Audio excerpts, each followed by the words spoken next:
So here we are back at the design wall where I have slotted in the first two sections of part 9, this one and this one, and you can see the effect that they have in this border, that now we have this diagonal line that is created by the log cabins.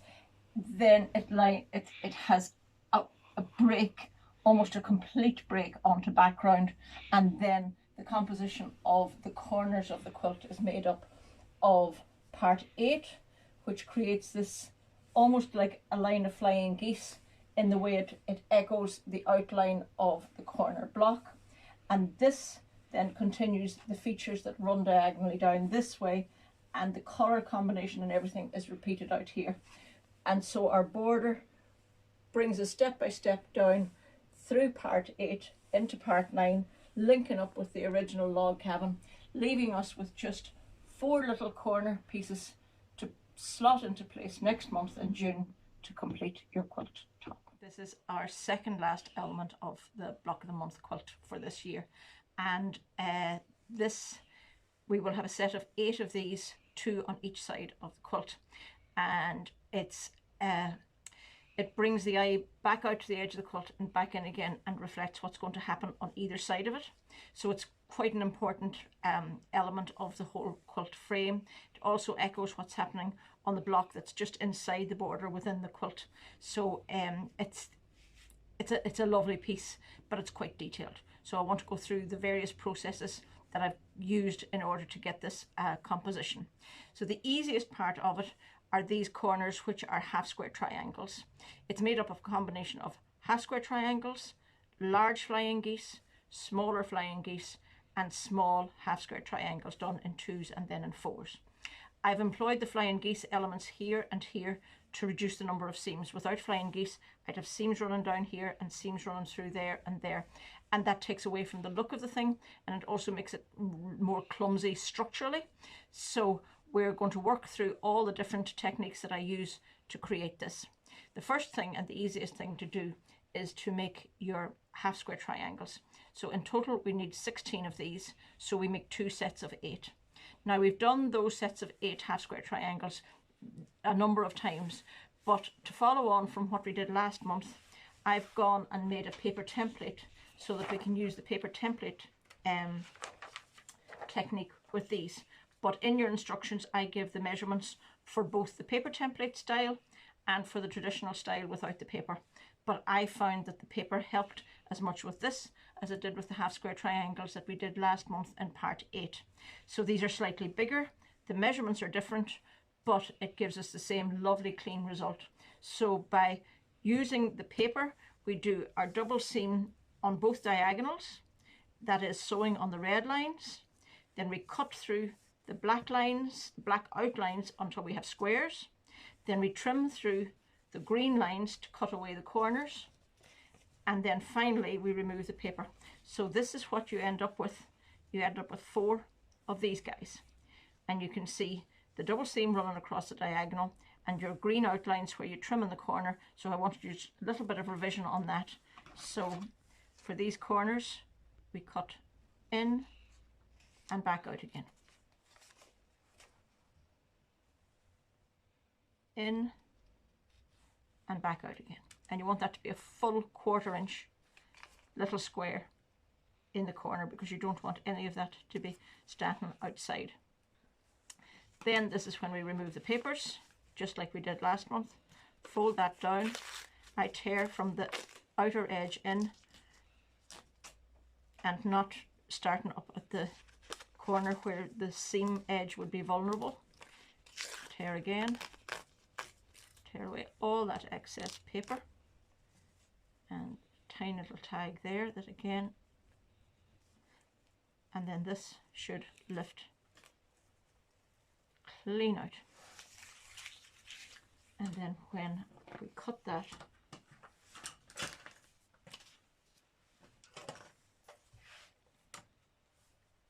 this is the very last cut that you'll do, is through the line in between these 2 stitched lines, and we get our lovely clean half square triangles with no need to trim. So that's those guys for the corners done. The next big element is the larger of the flying geese units, which again uses the same fabric combination, which is fabric number 1 and fabric number 7. And we've done these so many times, but just to remind you, we put our large squares overlapping, mark the diagonal, sew each side of the diagonal, and cut through the diagonal, which results in this. And we press it, cover our remaining exposed corners with the squares that we have left, sew through the diagonal again, on both sides of the diagonal rather, so each side of the diagonal, and then cut through the diagonal, and that gives us our flying geese. We need 8 of these, so that means starting with 2 large squares and 8 of these smaller squares that give us the points. And when these are made, you can refer back to the previous demos for the full step-by-step instructions for flying geese. But what you do need to know is that this guy should be 3.5 side to side and 6.5 wide. And when you have those trimmed and tidy, they're ready to introduce into the work. In fact, I will tidy that one because I'm going to show you how to sew it in. So we want to remove virtually nothing from the side where this overlap is, and we want to leave that full 1/4 inch here where the 2 seams overlap. And if there's any excess left at all, we take it off on the opposite side to make it exactly 3.5 that way.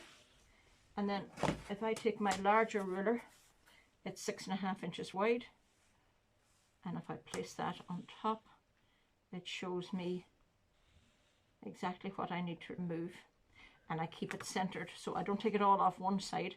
I take a small shaving off each side so that I know that not only is it the right size, but it's also centered.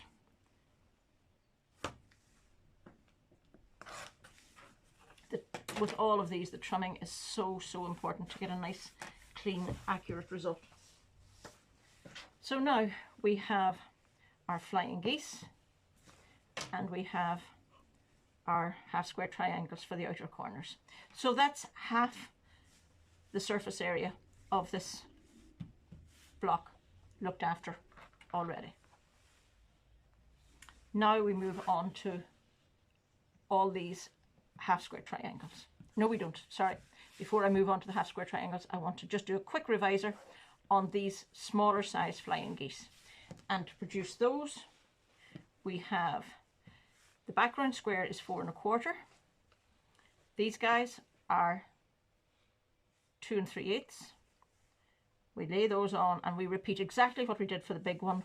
Mark the diagonal, sew each side, cut through, and end up with these. And then when those are stitched and cut, fold that back, put your remaining small contrast squares onto the corners. Now we'd be doing them in both combinations, so you can see here now the combination of fabric number 1 and number 6 and fabric number 1 and number 4, and they go in side by side to create this double flying geese unit that completes this element of the block. So mark the diagonal, sew each side, cut it open, and we end up with these guys that I've already trimmed to suit. So there's one there and there's one there, and these guys are 2 inches by 3.5. That's the essential numbers. So that's another element of our block ready to put into place. And now we are ready to move on to the quite large quantities of these small half square triangles that we will be making in 3 different combinations. We'll be making them a combination of fabric 1 and fabric 6, which occurs just here in the corners. Then we have fabric 1 and fabric 4, which occurs twice here and again up here. And then we have the combination of number 4 and number 6, which happens all the way through. And for each of those combinations, we put together a set of the large rectangles and the paper template which I've prepared, which will come to you in your pack, or the measurements for it will be on the pattern. It's quite easy to draw them out. I've drawn these out on simple graph paper. As long as you measure and mark them very carefully, you can do them yourself for any combination of sizes. But I'm just going to go and get the one now that I've done for these half square triangles. But if you feel, no, the paper template method is not for me, then by all means go back to the traditional method, and those are in your pack. All of the measurements that you need for that are in your pack. I have created this new template which allows for the creation of these little small half square triangles in sets of 16. So it really speeds up the process, and with this paper method, just like last month, we get real accuracy, because the accuracy is so important to get these. These to me appear like little butterflies. It also looks like an outline of a fractured star that goes back around. So these shapes are doing all kinds of things for us, and the more precise and sharp they are, the nicer the effect is. So we will have several combinations of the number 1 with number 4. We'll have number 1 with number 6, and we'll have number 4 with number 6. And again, all those amounts will be in the pattern. All of them, the quantities that we need by sheer luck, fall into 16s, 32s and 48s is the number of half square triangles that we need. So it almost takes away all waste, and we create these very quickly. So I'm going to take you to the sewing machine now, just to go through the sewing method to get these all done in the minimum possible time. Now, in order to sew the seams for a set of 16 half square triangles, we begin at this corner diagonally and back, and then begin again at the opposite top corner diagonally twice and back, and that's all the sewing done. So I'm just going to show you how that's done, and you know my machine is noisy. When I switch it on, I tend not to talk very much, so just follow what I'm doing.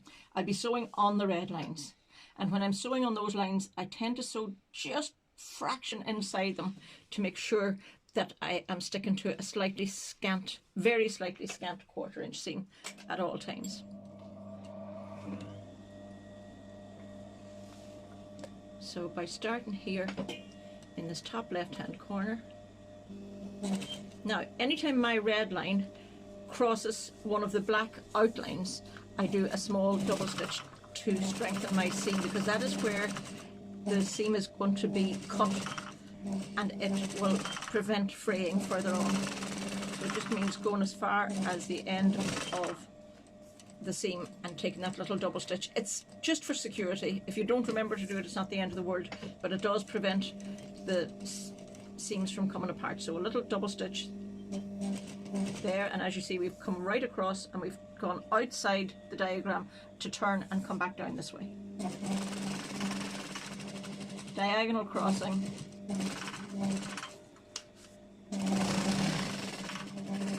and outside again, turn,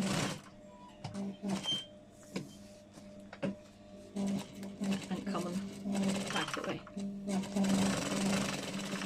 And as you see, I've added little directional arrows onto those red lines to keep you right.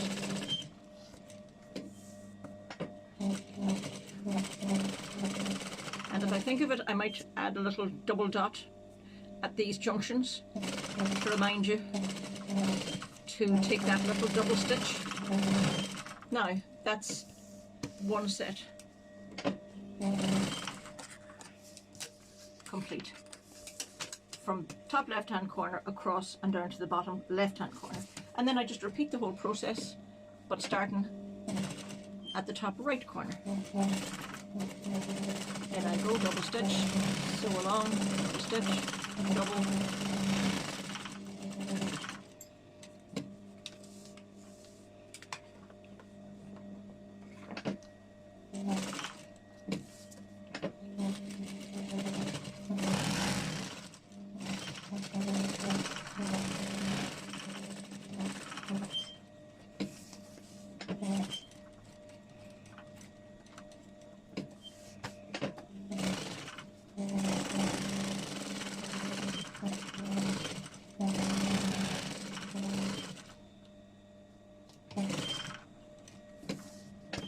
turn,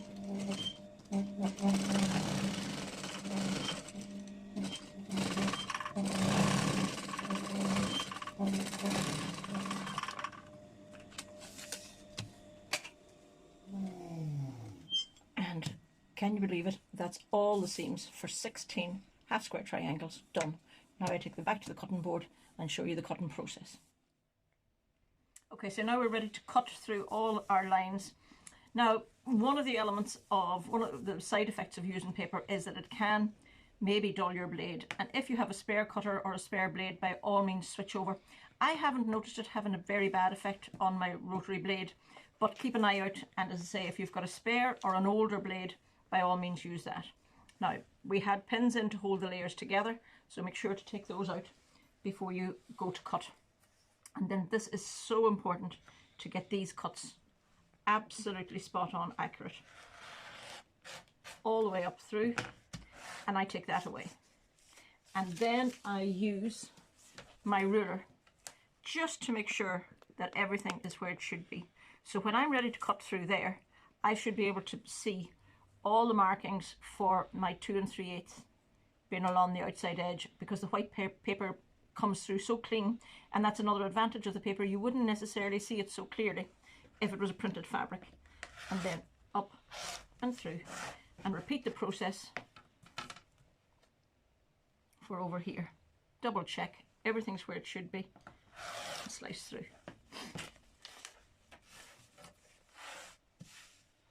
Then you can line them up like this and try to take them in pairs, but really for accuracy, you're better to take them one at a time. And each time you take a slice like that, you're producing a pair of half square triangles. And that's where we move. Now, this was my initial one, and I put in too many green squares. I know to ignore them, but they won't be on the version that you get that's coming from the printers. In from the corner and back out to the corner. In from the corner and back out to the corner. And obviously I'm only going to trim the ones that are where the seams are. And then I fold, break the paper, peel it away. Score the paper, peel it away, take out the last bit, cut with scissors, or if you're at the cutting board.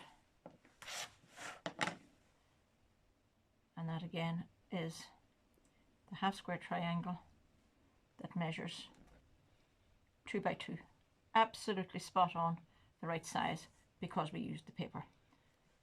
So we make the quantities that are needed of all these different combinations and set them in place, and then we're ready to assemble.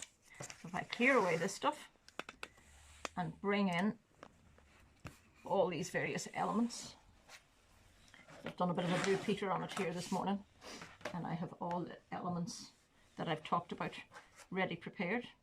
So we have our large flying geese unit.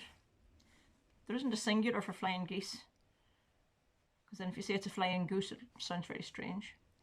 We have our larger half square triangles in the corners.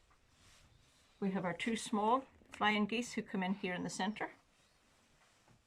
We have the sets of half square triangles that go either side of those. And then we have our sets of half square triangles in the corners.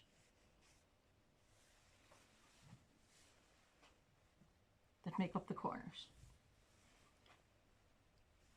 So now I want to show you in a sort of a stop motion way, if we can, all the various stages to put this all together so that this becomes this.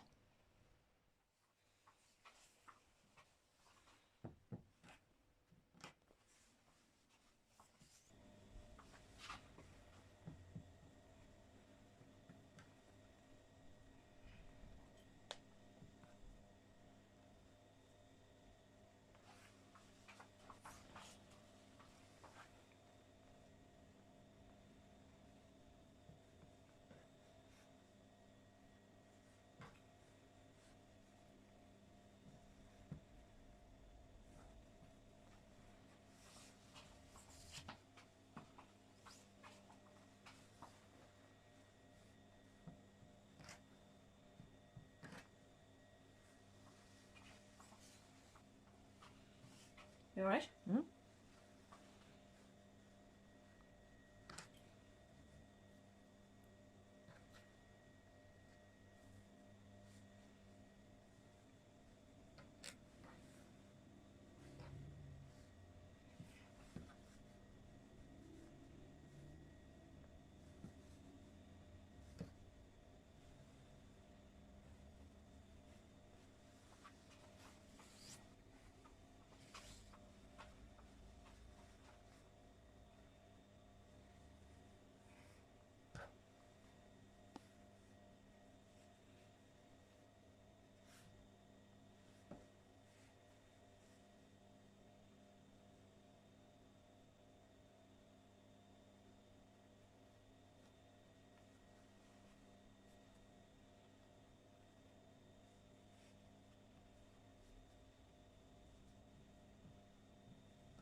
Wow.